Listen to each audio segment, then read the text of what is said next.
Hey everybody, Don Georgievich here, Job Interview Tools. Have you ever gone on a job interview where you felt like you gave all the right answers? You felt like you did really well, but you didn't get the job? I know, me too. It happens a lot to a lot of people. Let me tell you what happened. You didn't tell the hiring manager what they wanted to hear. It's the single biggest reason. You see, they have their own hiring guide that tells them what to look for in your answers, specific content of what to look for in your answers. And if you don't meet that, if you don't meet their guidelines, you're out. It's as simple as that. So what I'm gonna do in this video, instead of telling you what to say, because that's not what this video is about, we are going to dive deep into the top 30 interview questions. These are the most common interview questions that employers will ask you in a job interview, but I'm not gonna tell you what to say, I'm gonna tell you what they're looking for. I'm going to tell you what a hiring manager or a recruiter or an employer is looking for in your answer.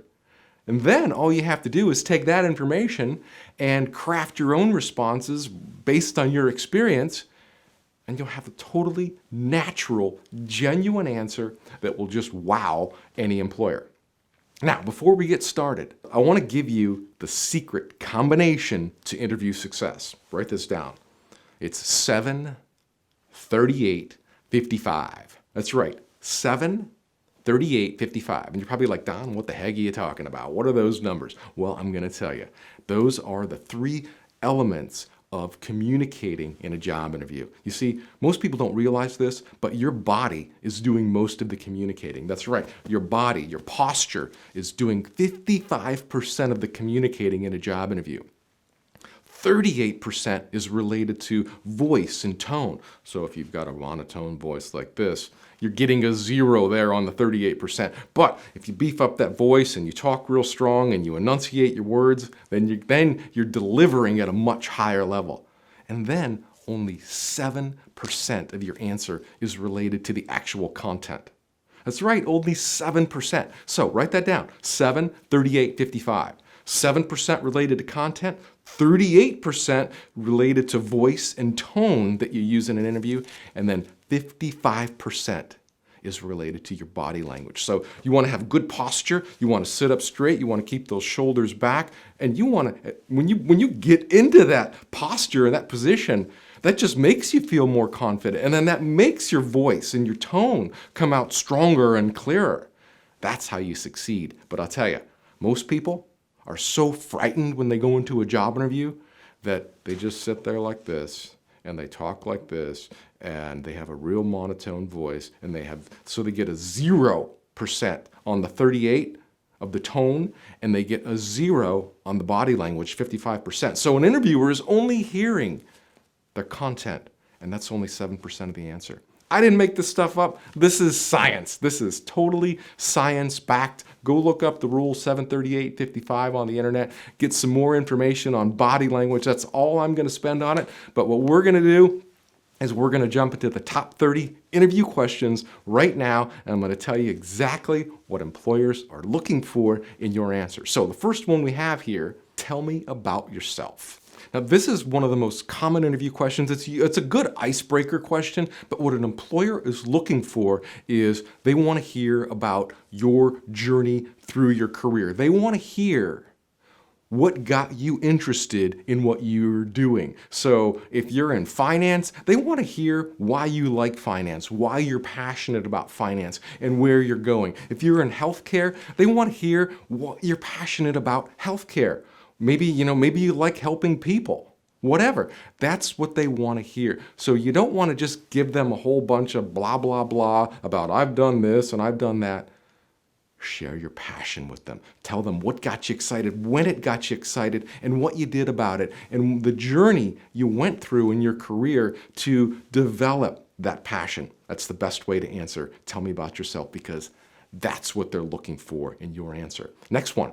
This is a really popular one. Why is there a gap on your resume? Well, a lot of people, maybe they got laid off, maybe they got fired, whatever, they quit their job. So now they've got a 3 or 6 month gap on the resume, sometimes more, 1 or 2 years isn't all that uncommon. So what an employer wants to hear when they look at your resume like, well, Don, why do you have a 2-year gap on your resume? Let me tell you what they want to hear. They want to hear that you were doing something else to better yourself while you were looking for a job. They don't want to just hear that, oh, well, no one would hire me. They don't want to hear your hard luck story. They don't want to hear that, you were taking care of a sick loved one. They don't want to hear that, the job market was just brutal and you couldn't find anything. They want to hear what you were doing to better yourself while you were searching for a job. So maybe you went to some free seminars, maybe you did some training, maybe you read some books, but they want to hear that you were doing something to better yourself related to your career or your occupation instead of just sitting around and watching TV and eating potato chips. All right? Makes sense? So, next one. What motivates you? Now, the best way to get motivated is to get excited about something. So if they ask you, what motivates you, Don? Tell them that when you're passionate about something, that's all it takes because you are all in. What an employer is looking for is what gets you excited about your work. Why are you excited? So the easiest way to answer this is to tell them that, I'm so excited about the place I work because they have a clear vision of where they're going. And that's what gets me motivated. When the company knows where they're going and their values and their mission is aligned with me, I just get so excited about, waking up every morning and getting out of bed and going to work because I'm going to a beautiful place with beautiful people, with a clear vision and a mission of helping people or whatever our mission is, or whatever your mission is. That's how you answer that question. All right, let's move on to the next one. Number 4. Why are you applying for this position? Now, for a lot of people, they'll be like, well, it's because I need the money, because I need the job. Totally wrong answer. What you want to do is find out what their core values are. And you can do this from their website. Find out what their core values are. Find out what their mission is. And then align yourself to what they're doing. That's what they want to hear. So say, for example, you're applying to a company that's in the recycling business. Let them know that you have a deep passion for turning the world into a beautiful place by cleaning up all the garbage that's laying around, by recycling.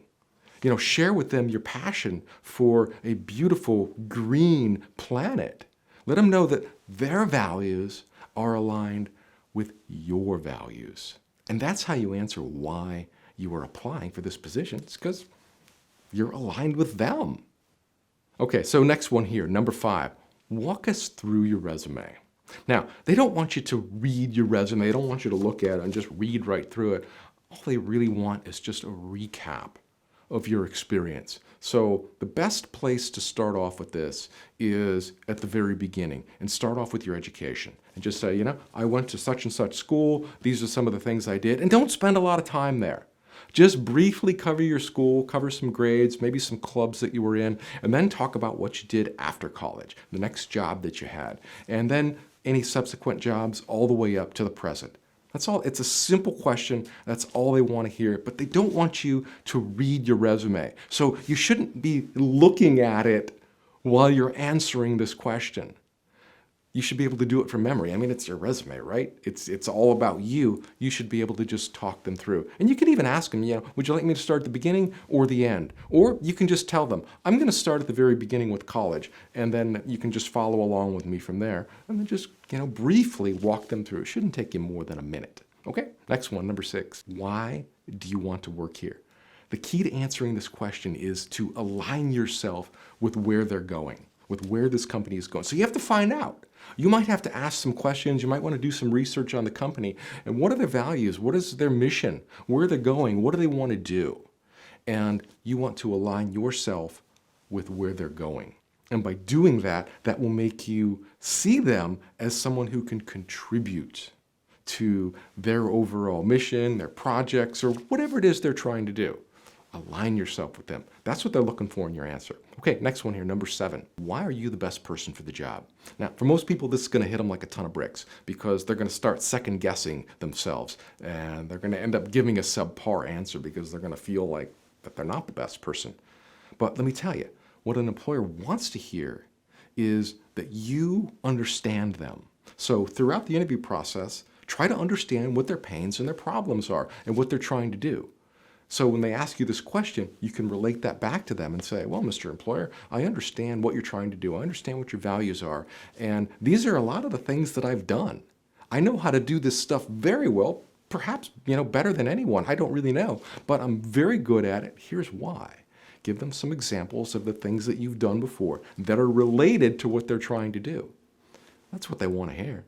That's what they want to hear. That's how you nail that question. Okay, next one here, number 8. Where do you see yourself in 5 years? Now, this is a growth-oriented question. So if you just simply say, I see myself sitting around here for the next 5 years until I figure out what I want to do, that's not what they want to hear. You want to align this question to where the company's going. So you have to understand where the company's going and what direction they're headed in. And then you talk about how you see yourself fitting in their future.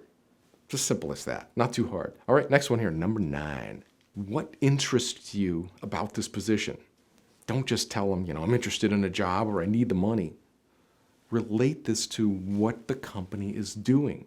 What kind of projects are they doing? What kind of people are they helping? Whatever it is, what are their goals? What are their values? Align yourself with what the company is doing. Do some research on the company. Find out the kinds of things that they have been active in. I mean, maybe they're just active in some charities. Maybe they like to help out certain people and say that, I'm attracted to the kinds of things that you're doing, and here's why. Don't just say, I like what you guys are doing. I think you're a great company. Tell them why. What excites you about this company? Why are you passionate? You can't just say, well, I read you guys are a great company. I think I'd like to work there. No. Be more specific and tell them what really gets you excited about wanting to work there, wanting to contribute. Let them know that you can contribute in a lot of different ways that are going to help support them and where they're going. Okay, next one here, number 10. Why are you a good fit for this position? Okay, what they want to hear now is they want you to talk about your past experiences, your past education, the kinds of things that you have done that are related to the kinds of things that they're looking for. So you have to get a lot of information about the position, the job description, what they're looking for, and what the goals are for this position. And then use that back in your answer and say, well, I know that you guys are trying to do this and that in this job, and these are some of the things that I've done, and relate that back to what they want to do. And say, I can help you do that. Now, the question here is, why are you a good fit? Think about that for a minute. What's unique about you or the experiences that you have that makes you a perfect fit for this job versus someone else? I mean, sure, you may be able to do it.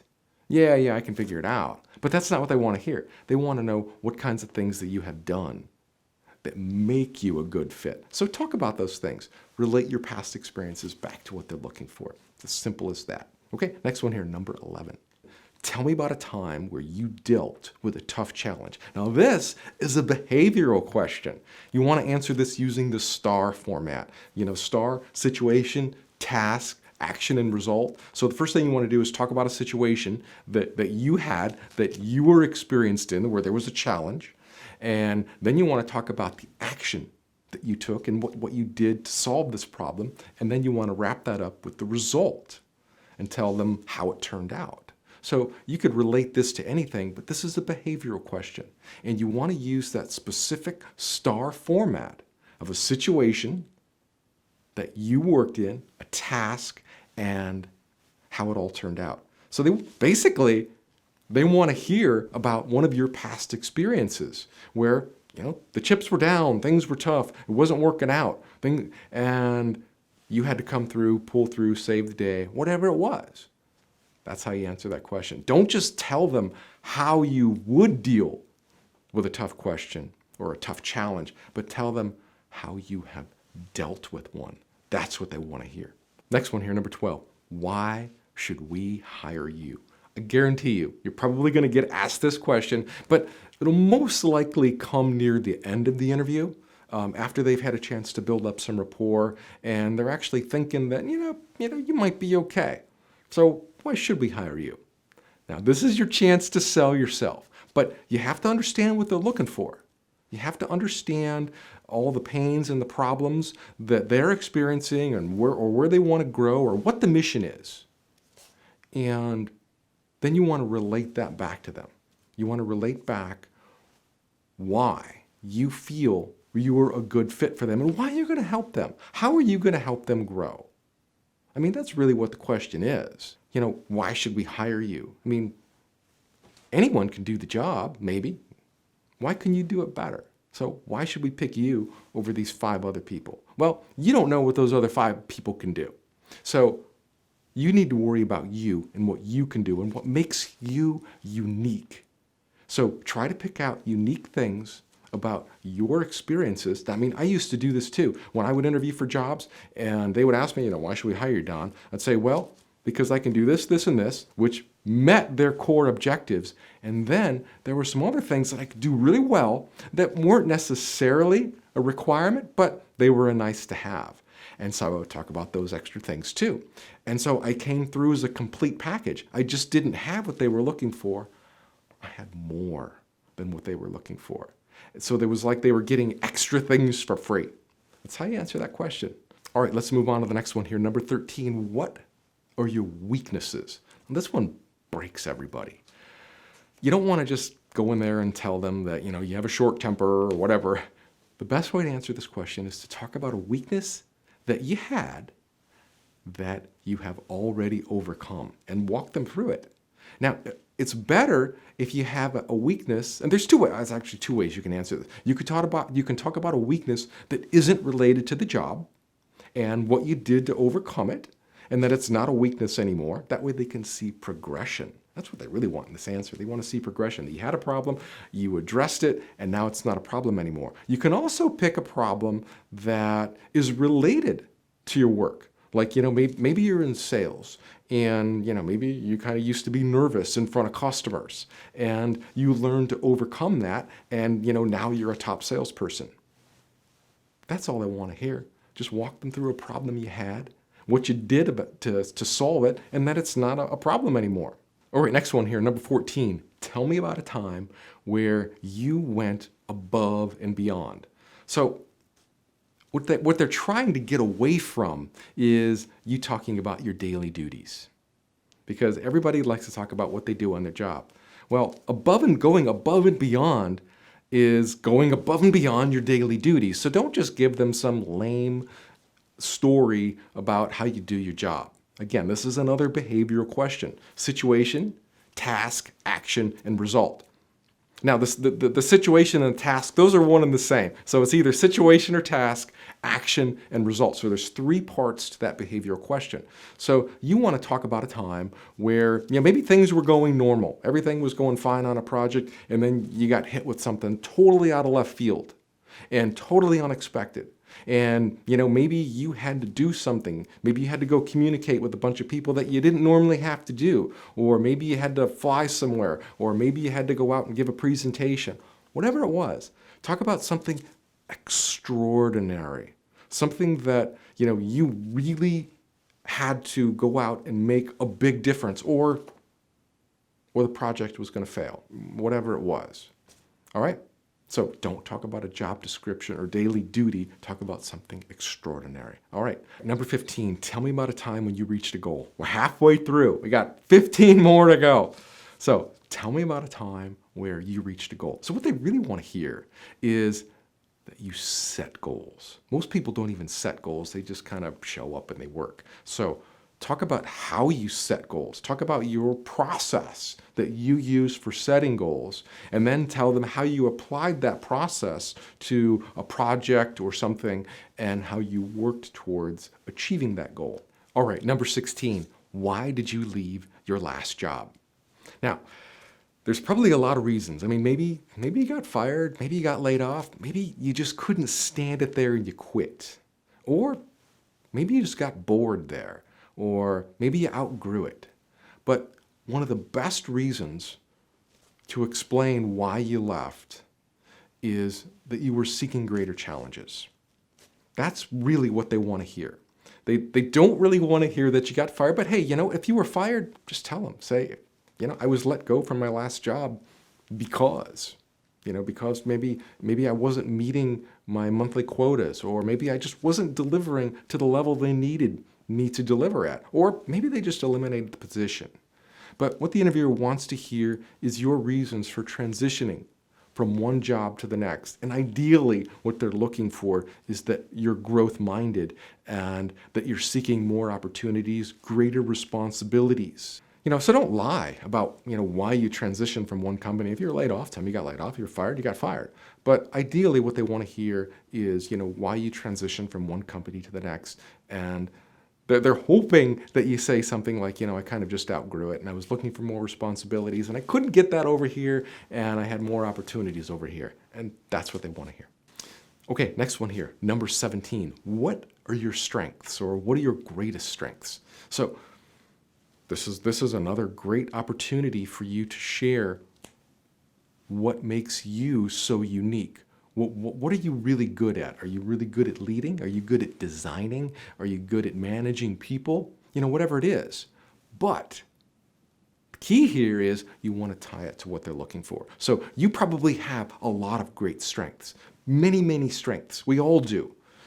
But you want to tie your strengths to what they're looking for. So take that job description and read it very, very carefully and get a good understanding of what they're looking for, and then try to fit yourself into there. Like, where can you really help out?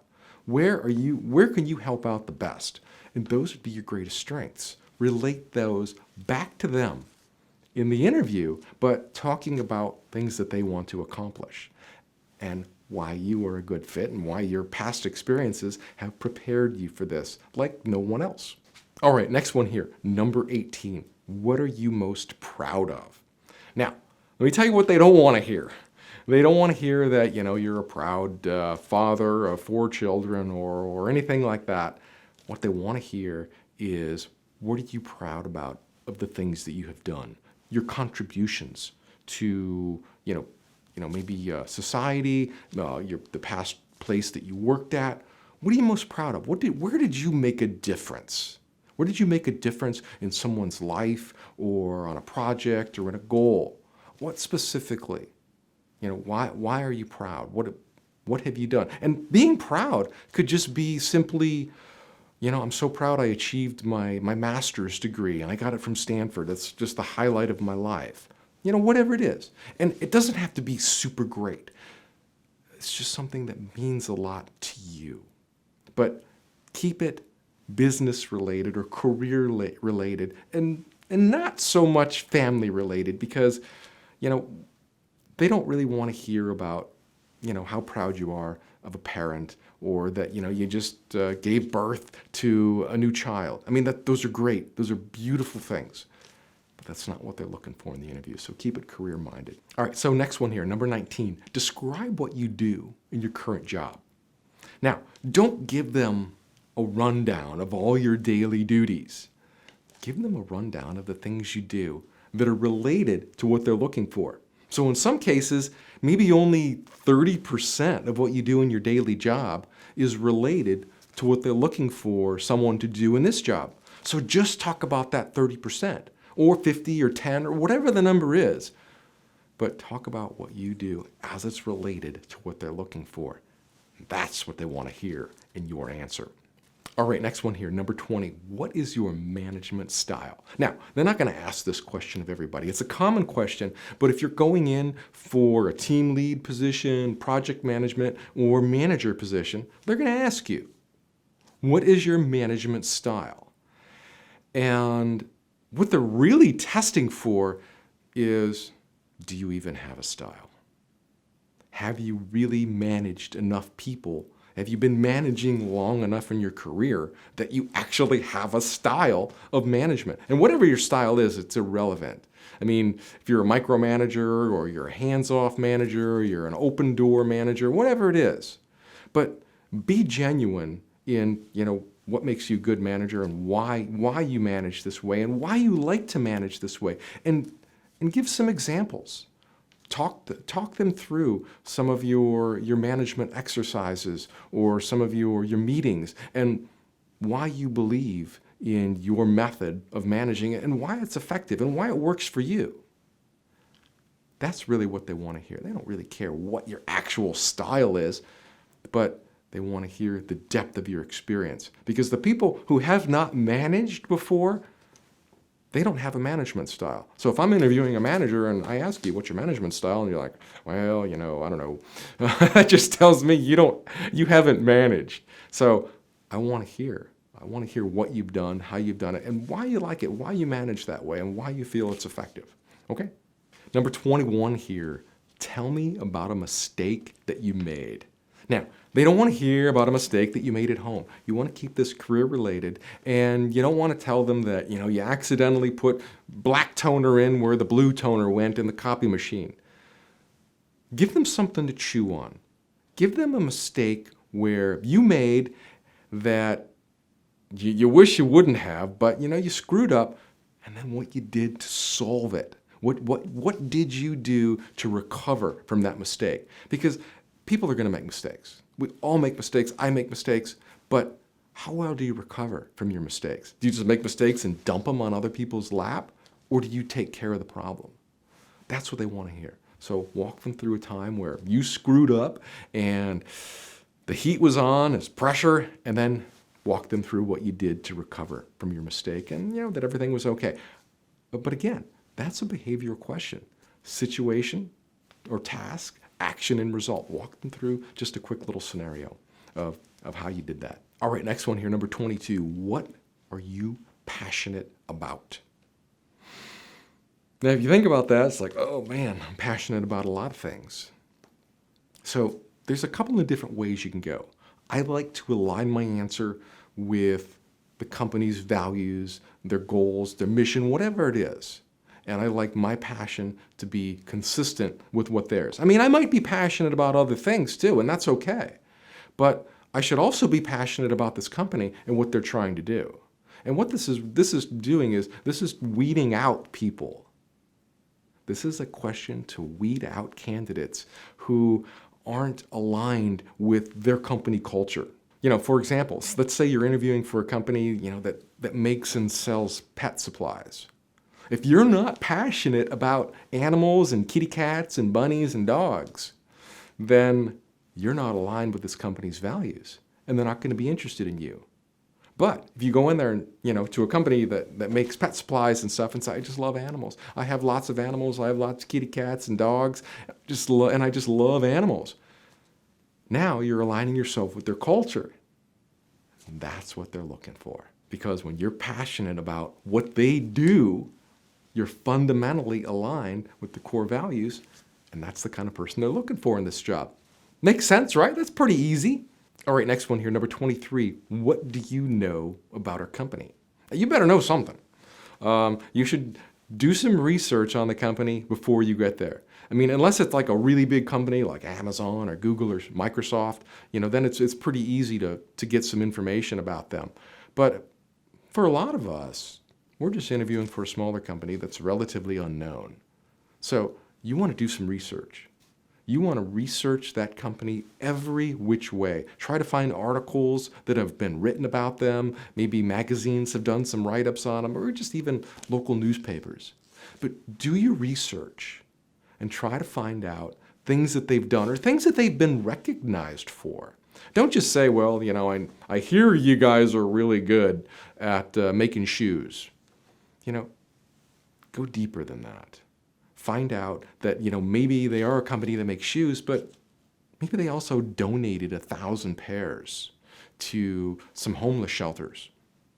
And you found out about that. And so then you can go in there and say, well, I know that you guys really care about people. And I know that you guys donated 1,000 pairs of shoes to a homeless shelter in California. I think that's a beautiful thing. And that's the kind of place that I want to be at, that really cares about society and other people. That's how you answer that question. Okay, next one here, number 24. How did you learn about this job? Now, this one's pretty easy. You can say, I found it online, or, a friend told me about it, whatever. But that's not really what they're looking for. What they want to know is, what got you excited about it when you heard about it? So maybe you were looking online and you saw they had a position there, but You read about it. You read the description, you read about the company, and you're like, wow, that excited me. That's what they want to hear. Why you were excited about this position, whether you found it online, you heard it from a friend, or you found it on their website. Let them know what got you excited and passionate about it, and that you just knew that you wanted to be a part of that job or that company and help and contribute towards their overall goals and mission. That's what they're looking for. They don't want to just hear that, yeah, I found it online. That's what most people are going to do.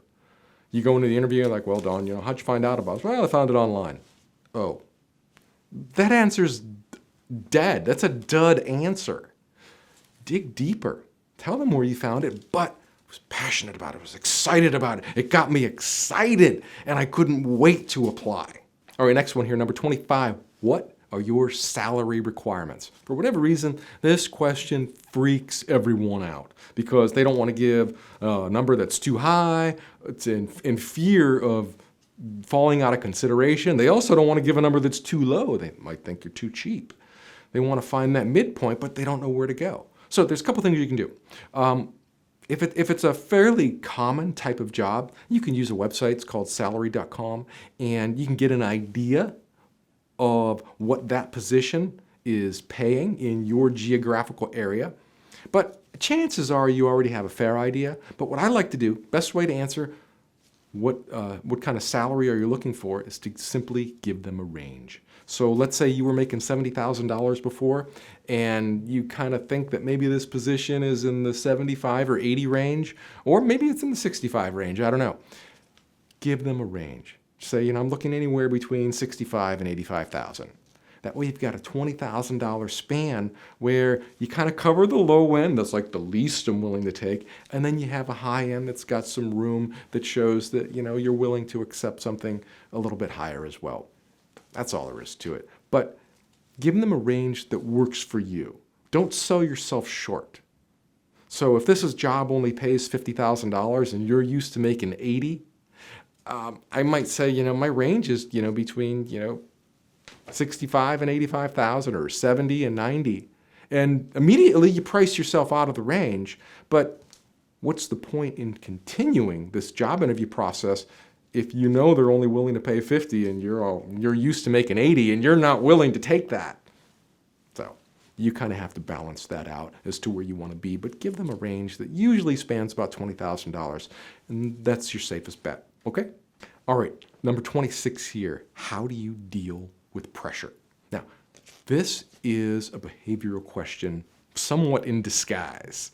So you want to talk about a situation that you had where there was pressure, where it was really tense, an action that you took to diffuse that pressure, and then talk about a result and what happened. Now, most people, when they get asked this question, how do you deal with pressure? They just say, well, they kind of walk them through their own framework of how they deal with pressure. And that's fine. That's something you should do. Describe, some of the first things that you do when you're presented with the situation that kind of, came out of the blue and, everything is really tense. But you want to follow that up with an example of how you have dealt with pressure before. So they can see you in, it's a way to, they can see you in action. You tell them a story. Hey, I'm under pressure all the time. Here's how I deal with it. That's what they really want to hear, and how you have dealt with it. What have you done? Give us some proof. I mean, anybody can say they can handle pressure, but what I really want to hear is how you've done this before. Give me some examples. So it's sort of a behavioral question in disguise. All right, number 27. Are you open to relocating? This one's up to you, but what they're really fishing for is, are you willing to move if we hire you? Now, if you're like dead set against it, let's say, you live in Cleveland, Ohio, like I do, and if someone asked me, are you interested in relocating? I'd be like, no, not at all. I'm not moving. I have too much here. I have family here. I have a house here, so I'm not interested in relocating. But for other people, maybe they're a little bit younger and they don't have any commitments, any geographical commitments to where they're at. So they might say, yeah, I'm open to relocation. What did you have in mind? So you kind of put it back on them. You answer their question, but with a question. That way you can get a little bit more detail. I mean, maybe they say, well, are you interested in relocating? You're like, yeah, what did you have in mind? And they say, well, we do have an office, up in Alaska that, we're looking for someone to fill. And, if you're from Florida, you might not want to go to Alaska. So get the details on what they mean by relocating. And if you're not open to it, just say, not really, not at this time. Be honest with them. But what they're really doing is they're just fishing to test your flexibility so that if they do offer you this position, that there's a place for you. And maybe the office that you're interviewing at, maybe they don't have any openings right now. So this office is interviewing for maybe one of their other offices across the country or in another country. Another possibility is they may be planning for a future relocation. So maybe they're going to close their plant in Cleveland, Ohio, and they're going to move it to San Diego, California. But they're not going to do that for 2 years. So they want to see if you're interested in relocating. So that's why you want to just follow up and say, what did you have in mind? All right, number 28 here. What is your dream job? Just tell them what you love doing. What are you passionate about? Now, if your dream job is totally different than what they're looking for in this job, you might want to shift things over a little bit and align yourself with what they're looking for. But that's the root of this question is they want to know what are you so passionate about that you want to be doing? And you just simply tell them, what gets you excited, where you want to be, why you want to be doing that. And, and that's really the root of the dream job question, because it's got to be something. The dream job has to come from in here, inside your heart. It's what makes you really excited.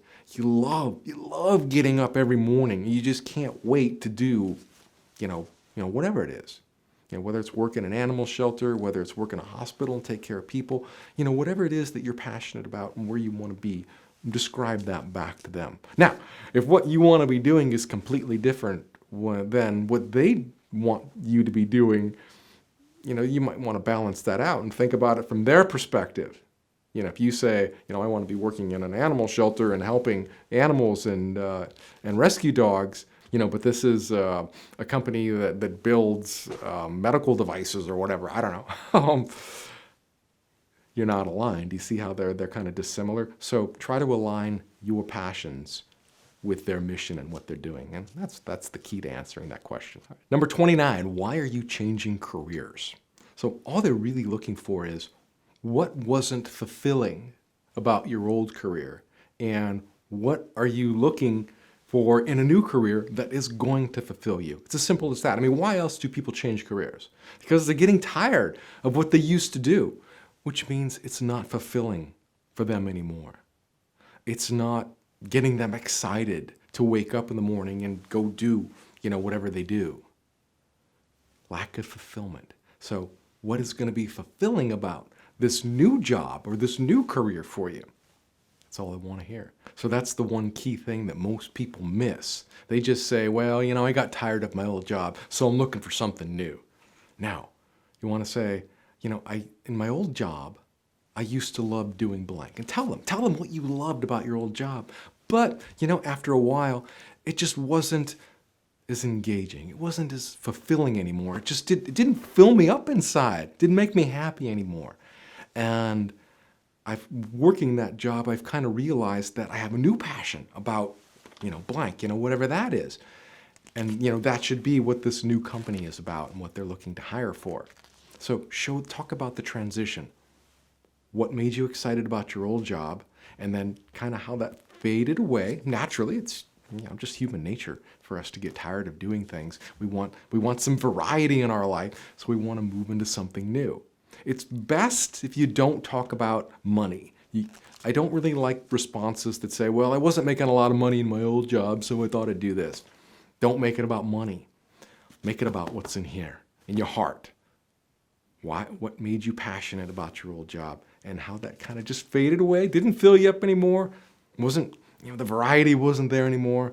And so that's why I'm looking to be over here in this new job and doing these new things because I'm excited about that. And if you can, take that one step farther and say, I've even done some volunteer work in this area, and it just fills me up inside every day, and I just love doing this kind of stuff, and I'd really like to be doing it for you. All right, number 30, last question. And I made it the last one for a reason, because this is most likely the last question that they're going to ask you, and they're going to say, hey, do you have any questions for us? And that's your opportunity to find out more about, what the next steps are, where they're going, or whatever is important for you. Don't just ask them questions to ask questions. Ask them questions that will help you determine whether this is a place that you want to be. So don't just ask them stupid questions about their org chart or their finances or things that just don't really matter. Ask them questions that are going to help you make a decision about whether you want to work there. And that could be salary, that could be position, that could be training, that could be anything. That could be a certain project, it could be a certain location, whatever is important to you. But some good common questions to ask are, one of my favorite ones is, what is the next step? Like, where do we go from here? It's like, I'm excited about this job, so what are the next steps? Are you going to have second interviews? When can I expect to hear back from you? Stuff like that. Number 2, what would you expect me to accomplish in the next 6 months? Now, this is a great question because it forces the interviewer to visualize you in the role. So they have to think, well, if he was working here for 6 months, what would we want him to do? It forces them to put you in the role, visualizes you, and hopefully they come back with a response and say, well, this is kind of what we see. Now, if they come back with anything else, that means they have some concerns or objections about you. So then that's your opportunity to keep selling yourself because they're not sold on you right now. If they can't visualize you in the role in 6 months, they're not sold on you. Keep that in mind. Number 3, how long does your hiring process take? So this is just a way to gauge them on where they're at. Is this going to take a week, 3 weeks, a month? And some companies do. Some companies will take 2 months. You might be the first candidate. And, and they might say, well, we're going to bring you back for 3 or 4 more interviews if we decide that we want to pursue you. So it's a fair question, and you can ask it a lot of different ways. You don't have to ask it just like this, but only ask it if it's important to you and they haven't already revealed to you what your hiring process is. So that's one of the key things with any of these follow-up questions. Don't ask questions where they've already indirectly answered them throughout the conversation of the interview. All right, next one here. What is the key to succeeding in this role? It's a great question. You're basically saying, how can I be successful in this job? And they should just flat out tell you. But it's a question that they want to hear because it shows that you are interested in being successful there. You are interested in helping them grow. You are interested in helping them achieve their goals. That's what they want to hear. That's what they want to hear. All right, and the last one here, what would the day-to-day routine be like? Now, they may have already told you this. I don't know. But it's a fair question to ask just to get an idea of, what they want. Now, I asked this question before. When I went on a job interview, I asked what the day-to-day routine was. And they said, well, we normally work about 10 to 11-hour days. I said, really? And I said, what about 8-hour days? And they said, no, we generally at least work 10 hours. I said, do you get paid for that? And they said, well, no, that's just part of that's just part of the pleasure of working here. You get to work a couple extra hours. And well, that was enough for me. I wasn't interested in working 10 to 12-hour days for them. It was just my situation at the time. I couldn't devote that kind of time. But you can see how that question helped me understand about their culture and what they were looking for. And it's a disqualifying question. Remember, like I said, only ask questions that are going to help you make a decision about whether you want to work there or not. So for me, I want to know about what the day-to-day responsibilities are. If, the day-to-day responsibilities are all this for 8 to 12 hours a day, that doesn't interest me. So that disqualified that employer for me. So that's what these questions are. All of these questions that you should ask should be interview questions back to them to either qualify this position or this company or disqualify them. And if you're just getting a whole bunch of, no's, or whatever, that are negatives for you, then you pretty much say, this is not a place that I want to be. Or this is a place that I want to be because they're doing all the things that I want to be doing, and I want to be a part of that. Either way, that's up to you. But that's how you ask those questions. All right, that is the top 30 job interview questions and what employers are looking for in your responses. Now, before your next interview, grab a copy of the Complete Interview Answer Guide. This book has over 140 different questions in it that you can expect to get asked on any interview. I mean, I covered 30 questions that you might get asked 10 or 15 of those. It just depends on the interviewer. But this guide has over 140 questions in it. It's got over 40 behavioral questions in it. So I go a lot deeper into how to answer those behavioral questions using that STAR method that I mentioned in the video, where you talk about a situation or a task, an action and a result. This guide goes a lot deeper into that process, into that behavioral, that competency interview process than I can in this video. It also covers all of the interview questions you are likely to get asked. I've had some people who bought this book saying, Don, they asked me 80 to 90% of the questions from your guide. I've even had employers buy my guide to use it as their hiring procedures guide to hire people. Now, this book, it's an ebook. You can download it from Job Interview Tools. I'll put a link below. It's like $47. You can also get the hard copy, this physical version here. I'll ship it out to you in the mail. That's a different option. It also comes in audio and video. So if you like to learn by downloading audio tracks to your iPod or whatever and listening to them or watching videos, I've got that as well. This is the only job interview guide book on the market that comes in ebook, physical hard copy, audio, and video. But more than anything, it's going to give you a lot deeper insight into what employers are looking for, and it's going to give you a lot of sample answers. So I mean, I already told you what employers are looking for in this video, but this guide is going to tell you how to frame your answer. So maybe you're struggling. Maybe you understand what employers are looking for, but maybe you don't know how to frame your answers in a way that they sound good and they sound attractive and they resonate with an employer. This guide is going to show you how to do that. It's going to take it to the next level for you and just kind of lay it all out. So for the next interview you have, just reading this guide here, just for an hour or two before your interview, is going to kind of connect all the dots for you. And you're just going to sound so much more confident, so much more connected with that employer in your next job interview. And they're going to see a lot more from you than other employers have in your past interviews, because you're probably here watching this video today because you've been on some job interviews and maybe they didn't go well for you. Maybe you've been on many interviews. Maybe you've been interviewing for 6 months or a year and no one's hired you yet. And you're really just getting, depressed. And it kind of hurts. I understand. I mean, showing up for a job interview, when you keep going on interview after interview, and they keep telling you no, that kind of beats you down. That beats you down. But a way to recover from that is to show up for an interview and be all you can be. Be your best. Be in the perfect state. Be in the perfect state of mind.